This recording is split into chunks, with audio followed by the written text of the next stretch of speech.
Pansky. This is Living a Dream TV. I want to check out the Lone Gunmen TV series. It's a spin-off of the X-Files television series. It's conspiracy fiction thriller drama by Chris Carter, Vince Gilligan, John Sheben, Frank Spotnitz. It originally aired on March 4th, 2001. First episode was called Pilot. It was about government conspiracy concerning an attempt to fly a commercial aircraft into the Twin Towers. Alright, it's called Pilot. Released March 4th, 2001. Well before September 11th, 2001. Let's check out that first episode called Pilot. Yes, I am the king. Numero uno, baby. Find something? Yeah, I wound up in some government think tank's upload directory. Here's your scenarios, ladies. These look like counterterrorism scenarios, war games developed for the Defense Department. What's scenario 12D? Airline terrorism? It's a war game scenario that it has to do with airline counterterrorism. Why is that important enough to kill for? Because it's no longer a game. If some terrorist group wants to act out this scenario, why target you for assassination? Depends on who your terrorists are. The men who conceived of it in the first place. You're saying our government plans to commit a terrorist act against a domestic airline? There you go. Indicting the entire government as usual. It's a faction. A small faction. For what possible gain? The Cold War's over, John. But with no clear enemy to stockpile against, the arms market's flat. But bring down a fully loaded 727 into the middle of New York City, and you'll find a dozen tin pot dictators all over the world just clamoring to take responsibility and begging to be smart-bombed. You said they intend to bring us down in the middle of New York City? The corner of Liberty and Washington. Lower Manhattan. World Trade Center. We're going to crash the plane into the World Trade Center. I'll tell the flight crew. Finally, we're getting close.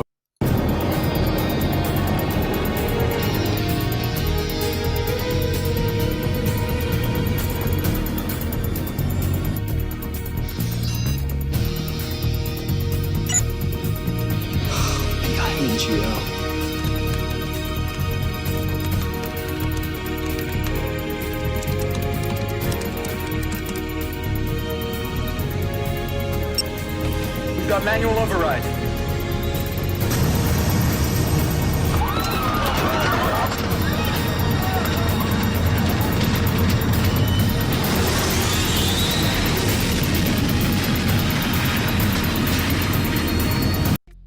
So let's check this out. I found some articles on this anomaly, this prediction, and the Lone Gunmen. Let's read some. The Lone Gunmen producer questions government in 9/11. Wonders why TV writers could accurately predict the attack while the government couldn't.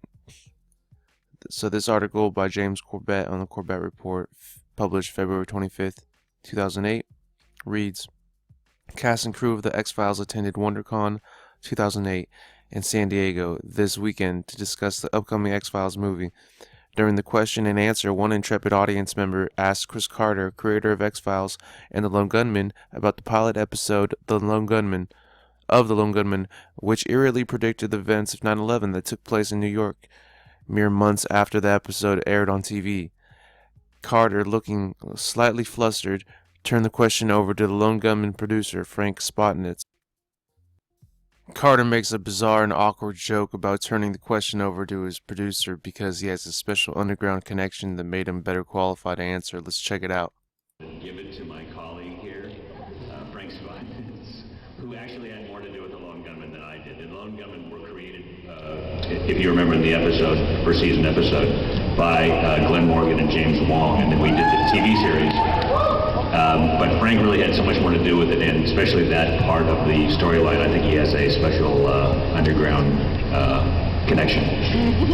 No, actually, no connection at all. But yes, Mark Snow is doing the score for the movie.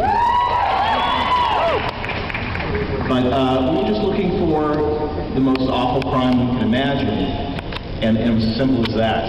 And I think all of us, I hate to say that, our first thought, my first thought that morning of September 11th was the Lone Gunmen. And I was stricken with the thought that maybe we, somehow inspired it in some way, and I was greatly relieved to learn the plot that existed long before that was on network television, and then disturbed that if we could imagine it, our government didn't, and I didn't understand why we weren't prepared for a tragedy like that. But yeah, it's been the subject of some conspiracy theories online, and we were directed to write it and so on, and it's just an act of imagination like so many others we did at 1013. So Spotnitz dismisses it as a creative coincidence, and the plot that was written for the pilot first episode of The Lone Gunmen coincidentally seemed to mirror the events of September 11th, 2001. Here's a Vice magazine from 1994 showing Beavis and Butthead. It says, "What is Al-Qaeda?" and it kind of introduces Al-Qaeda for the first time on the scene. You see them throwing up the satanic double horn hand sign right there. Both of them. You can also notice the 6, then a 6, and 6s. 6s wrapped around the Twin Towers, World Trade Centers.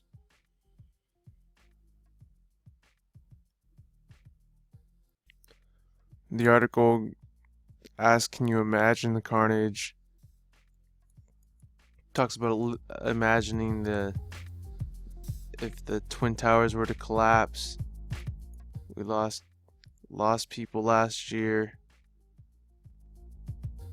It says just imagine, and then it talks about they're called Al-Qaeda. Al-Qaeda have the roots in Afghani guerrilla warfare, war against Soviet Union occupying forces through the 80s. So it kind of introduces the idea of this Al-Qaeda. Here in Terminator 2, Judgment Day, 1991 movie, we see some predictive programming with the 9/11 caution, 9/11. Right here in the 6th Day, 2000 movie, you see 9/11 there in the mirror, or in that screen. Check out the 1989 Nintendo Die Hard video game cover. On the End of Days DVD cover from 1999, we see the Twin Towers on the cover of this demonic DVD. Here's a still from Godzilla 1998. Ronald Reagan in 1987 proclaims September 11th as the 911 emergency number day. So it's officially observed as the 9/11 day. From that point forward, in 1968, 911 was designated as a universal emergency telephone number in North America. This is 2001 postage stamp from March 11th, 2001. This is a 1997 Simpsons episode. You see the $9 and then the towers in the background, making 9/11. This is 1985 from X-Men comic. This is the Twin Towers of the World Trade Center lie in ruins. Thousands are dead, many more are injured. Another Die Hard poster from 1988 of the towers. Check out this 1997 Mario Brothers comic from Germany.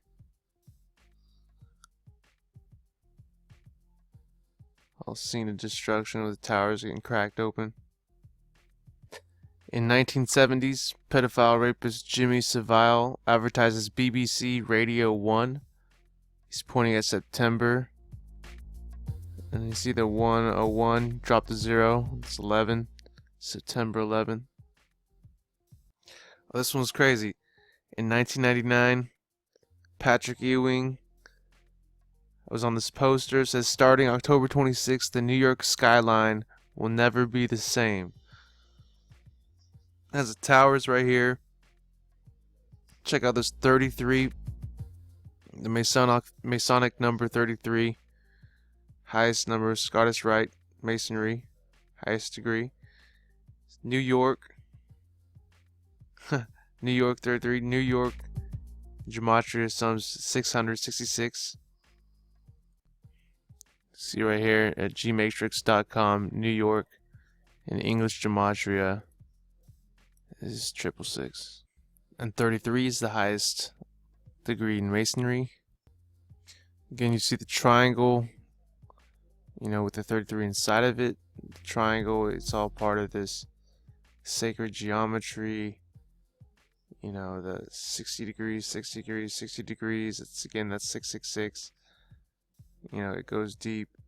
So once the 666 and the Freemasons wrap their arms around this Twin Towers, the skyline will never be the same.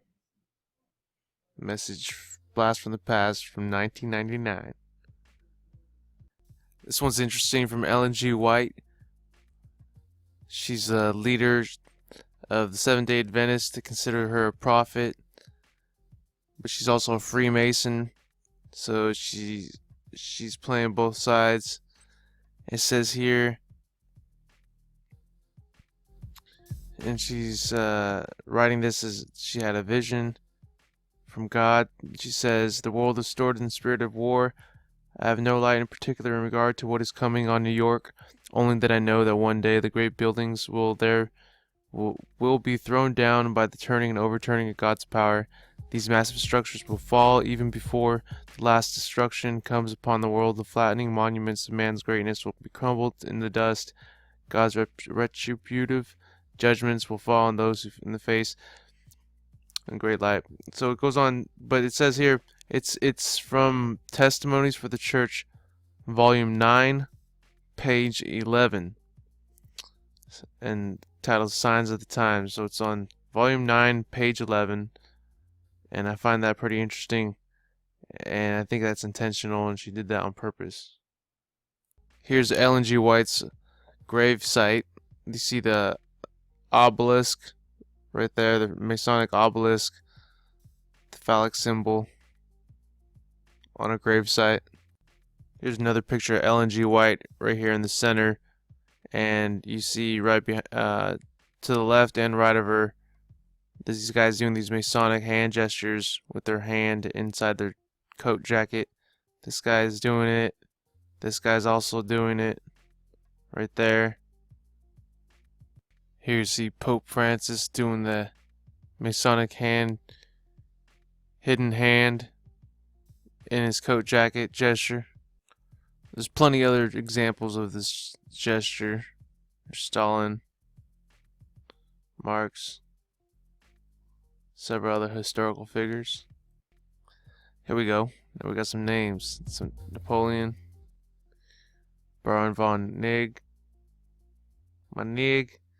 got Friedrich Nietzsche, of course, Karl Marx, George Washington.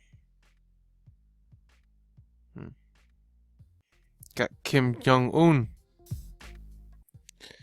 And of course, Barry.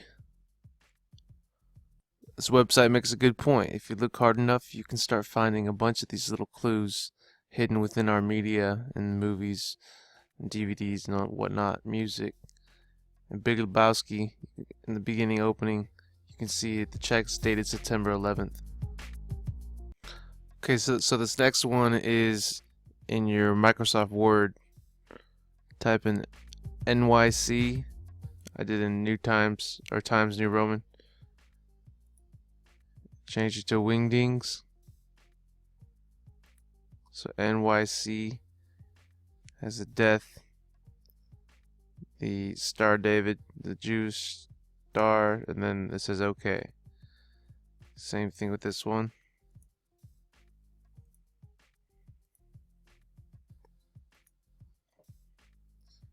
So I type in Q33 and Y. So the skull and bones is the N, the Y is the Jew star. So it shows the airplane coming into two towers, it shows death, and then it shows a Jew star. Gotta ask yourself who's responsible, who's behind 9/11. Now this next prediction, predictive programming, was in Back to the Future. Let's check it out. In the 1985 classic Back to the Future, at a scene called the Twin Pines Mall, we will bear witness to a sudden surprise terrorist attack, perpetrated by a group of Muslim terrorists. The attack is at the Twin, which is a reference to the Twin Towers. When we turn the sign upside down, the digits on the clock read 911 or 9/11. The Twin Pines are a symbolic representation of the Twin Towers. Before the terrorist attack, the twins are present, but after the attack, the twins are gone, replaced with a single pine. This takes place on 9/11, where the twins are destroyed and replaced with a single tower, the One World Trade Building. Also at this scene, Doc shows us two stopwatches, both of which display encoded 9/11s. Is this only a coincidence? The pines are the towers, and this symbol system is confirmed in Back to the Future Part 2, where we see the twin pines appear again on a projection movie screen in Marty's future house. Marty's family gathers around the movie screen, and the twin pines actually morph into the twin towers.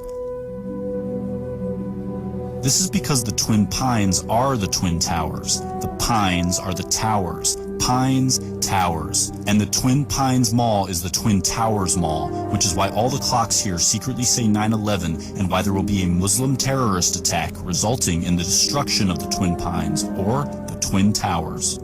But the appearance of the towers is not a random backdrop, as we can see the Statue of Liberty lurking just as secretly as the towers, making this scene a secret recreation of New York City, where Marty's family has gathered to stare at Ground Zero. Of these three characters staring at Ground Zero, one of them is completely upside down. But in the entire Back to the Future saga, this is the only time when an upside-down character will ever appear. The hint being given here is to observe the scene from his perspective by turning it upside down. But when doing so, the Twin Towers are clearly shown to be falling down. In the entire history of cinema, this scene of Back to the Future is the most literal depiction ever made showing the Twin Towers falling down. So how is it possible that this scene would occur in a story that already contains a terrorist attack by Muslims at the Twins on 9/11, where the Twins are the Twin Towers, which then execute Hollywood's best depiction of the Twin Towers collapse? But Back to the Future doesn't just portray this attack, it develops into an elaborate warning about it. I can just go back early and warn him. I have to tell you about the future! And right here in this scene, in Back to the Future, you see the 9 and the flames of the tire tracks make the 11s. The towers. Till next time, this has been Bansky, Living a Dream TV. God bless. In Jesus' name, I'm out.